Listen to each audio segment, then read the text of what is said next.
Hello, everyone. My name is Cheryl Sarnes, and today I'll be presenting Phortica variegata and its role in transmitting the parasitic eyeworm Thelazia callipaeda, also known as the Oriental eyeworm. This vector parasite system is important because it links wildlife, domestic animals, humans, and environmental health through a One Health Framework. What is vector biology? Well, vector biology is the study of organisms that transmit pathogens between hosts and mechanisms that drive the disease transmission. The researchers examine vector behavior, ecology, feeding patterns and habitat use, and seasonal activity so they can understand how the diseases move between wildlife, domestic animals, and humans. This field is incredibly important because it helps predict disease spread, improve surveillance, and guide prevention strategies before outbreaks become widespread. In my case, the pathogen of concern is a parasitic nematode rather than a virus or a bacterium. Understanding the biology and feeding behavior of the Phortica variegata is essential for explaining how Thelazia callipaeda is transmitted between hosts. This connection is going to highlight why the system is considered a One Health concern. Let's talk about my vector for a moment. Phortica variegata is a small drosophilid fruit fly. It has key identifying characteristics including a yellow-brown body, clear wings, and well-developed compound eyes. One unique feature of this species is that the males feed on mammalian eye secretions, a behavior called lachrocophagy. This feeding behavior is extremely important because it places the fly in direct contact with the eye surface of mammals, allowing parasites transmission between hosts. The life cycle of Phortica variegata. It follows a complete metamorphosis life cycle consisting of 4 stages: eggs, larva, pupal, and adult. Like many drosophilid fruit flies, females lay the eggs in decaying organic materials such as fermenting fruit or plant matter. The larvae hatches and feeds on this material as they develop before entering the pupal stage, where transformation into adults will now occur. Environmental conditions such as temperature and humidity influence development and seasonal activity. Adults typically are most active during warmer months, especially from the late spring through the early fall, when host activity will also increase. This seasonal overlap is important because it increases opportunities for contacts between the flies and mammalian hosts, contributing to parasite transmission dynamics described in Ortorano and Detanis, 2015. Here's where it's starting to become a concern: geographic distribution. Phortica variegata is native to parts of Europe and Asia, where Thelazia callipaeda has become established in domestic animals, wildlife, and the occasional human. Researchers have now identified Phortica variegata populations in the United States, particularly in my region, the northeastern Pennsylvania area, where studies confirmed U.S. populations are biologically capable of supporting development of Thelazia callipaeda. Additional concern: development after Thelazia callipaeda was detected in wild American black bears here in Pennsylvania, a few miles from my home, suggests that wildlife reservoirs may now contribute to transmission cycles within North America. Recent veterinary reports involving dogs and cats in the northeastern United States also suggest that parasites and vector systems may be continuing to expand geographically. Moving on to the reason I chose this vector, the pathogen of concern. The primary pathogen associated with Phortica variegata is Thelazia callipaeda, commonly known as the Oriental eyeworm. This parasitic nematode infects the eyes surrounding the tissue of mammal and is considered zoonotic because it can infect wildlife, domestic animals, and humans. Originally associated with Asia, T. callipaeda has expanded across Europe and is now emerging in North America. This spread is likely driven by environmental changes, vector distribution, wildlife movement, and increased overlap between the wildlife, domestic animals, and human population. The infection causes ocular thelazia, with symptoms including conjunctivitis, bet you didn't know that, tears, keratitis, inflammation, eye irritation, and in severe cases, corneal ulcer vision impairment. These effects result from both the physical presence of the parasite and the host immune response. In wildlife and domestic animals, infections have been documented in dogs, cats, foxes, wolves, rabbits, and recently, the American black bear in Pennsylvania, making it the first confirmed wildlife case in the United States. While no confirmed human cases of Thelazia callipaeda exist in the United States related to Thelazia species such as T. Thelazia and T. californius have infected humans, showing that zoonotic eyeworm transmission is biologically possible in North America. Overall, the expanding distribution of the parasite is highlighting the importance of continued surveillance, vector monitoring, veterinary awareness, and public education within the One Health Framework. Transmission cycle of the Thelazia callipaeda. As you can see from my diagram that I created for another course, Thelazia callipaeda occurs through feeding behavior of the Phortica variegata.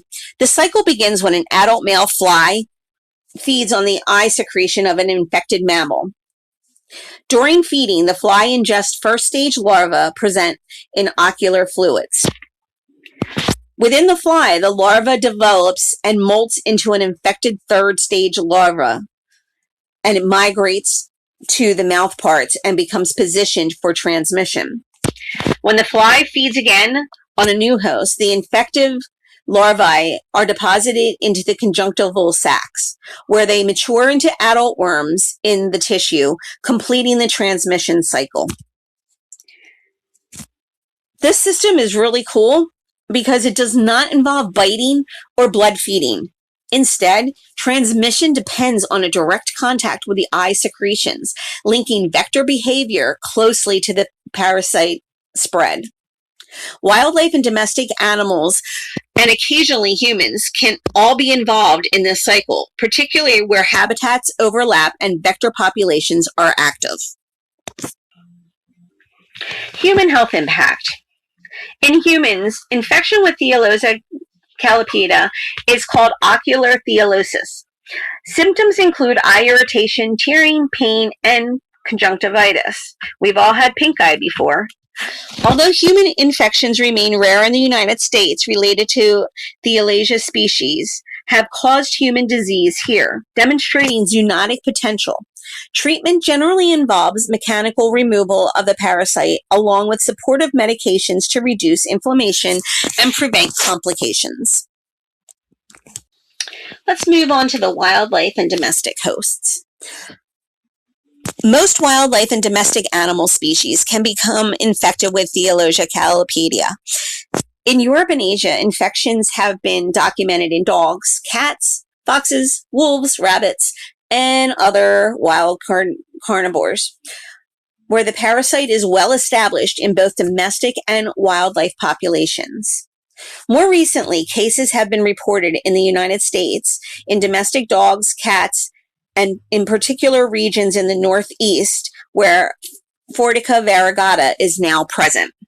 In addition, infections have been confirmed in American black bears in Pennsylvania, representing the first documented wildlife case in North America, and suggested that wildlife may now play a role in maintaining transmission cycle.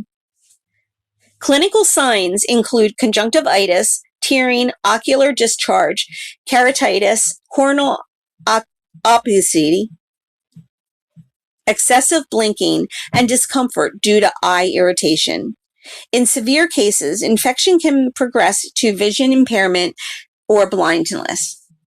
These infections are both significant for both animal health and disease management, as wildlife reservoirs can make control more difficult and support long-term persistence of parasites in the environment.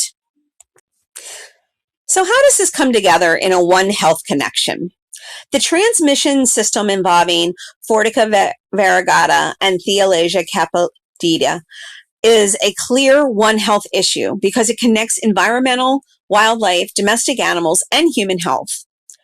The parasites cycle through multiple hosts, including wildlife such as foxes, black bears, domestic animals such as dogs and cats, and occasionally the human. Transmission risks where these hosts share overlapping habitat, especially in rural, forested, and agricultural areas. Environmental factors such as temperature, humidity, habitat sustainability, and wildlife movement also influence vector survival and distribution. Climate change may further support geographic expansion of both the vector and the parasite. Human exposure is more likely among outdoor workers and individuals in close contact with wildlife habitat, including landscapers, hunters, veterinarians, and forest workers. Overall, this system requires a One Health approach that integrates veterinary, medical, ecological, and public health collaboration. Surveillance, education, and early detection are key to reducing transmission risk across all species. While researching for this presentation, I had a couple of case studies that I reviewed extensively. In this case study by Sobodak and colleagues, they documented the first confirmed case of Thelazia callipaeda in a wild American black bear here in Pennsylvania. This finding is significant because it shows the parasite is no longer limited to domestic animals and has now entered free-ranging wildlife populations in North America. You have to keep in mind that this happened in a very fast pace. The first case of a dog with this in the United States was in 2018, and by 2024, it had jumped to the American black bear. Researchers confirmed this infection using both morphological and molecular methods. Their results suggest that the black bears may function as a wildlife reservoir host capable of maintaining the parasite in natural ecosystems. This is going to shift the importance for this disease management because once a parasite becomes established in the wildlife, eradication becomes much more difficult due to persistence of outside the domestic control system.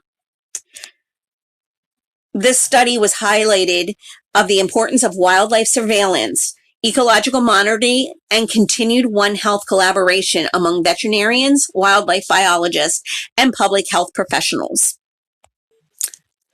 Another study I researched was on Toronto and colleagues, and they examined whether Phortica variegata populations in the United States were capable of acting as competent intermediate hosts for Thelazia callipaeda.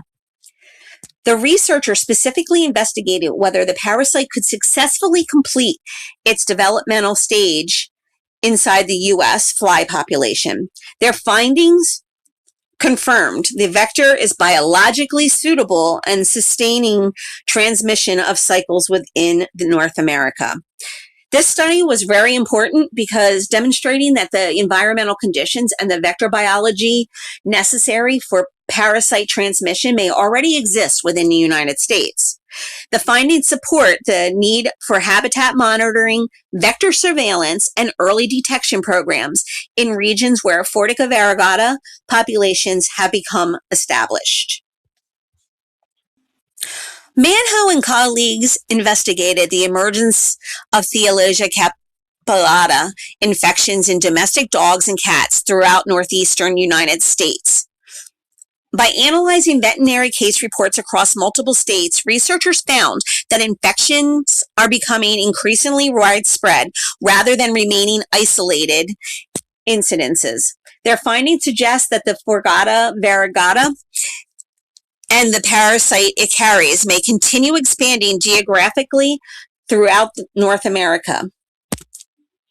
Researchers emphasized the importance of coordinating surveillance, veterinary awareness, public education, and preventive anti-parasitic care to help reduce further spread and improve early detection efforts.